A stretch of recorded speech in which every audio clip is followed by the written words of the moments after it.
నూనె అంటుకున్న ప్లేట్‌ని చల్లని నీటితో కడిగితే నూనె పోకుండా ఇంకా పాకినట్టు అనిపిస్తుంది.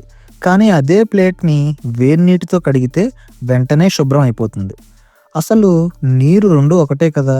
మరి వేడి నీరు ఎందుకు అంత ఎఫెక్టివ్‌గా పనిచేస్తుంది? అంటే ఇక్కడ అసలు కారణం నూనె ప్రవర్తన. నూనె చల్లగా ఉన్నప్పుడు గట్టిగా ఉంటుంది మరియు నీటితో కలవదు. కాబట్టి చల్లని నీరు నూనెను కదిలించలేకపోతుంది. కానీ వేడి నీరు నూనెను వేడి చేసి దాని గాఢత్వాన్ని తగ్గిస్తుంది. అప్పుడు నూనె మెల్లగా, పలుచగా మారి కదలడం మొదలుపెడుతుంది. అదే సమయంలో వేడి నీరు నూనె అణువుల మధ్య ఉన్న ఆకర్షణను బలహీనపరుస్తుంది.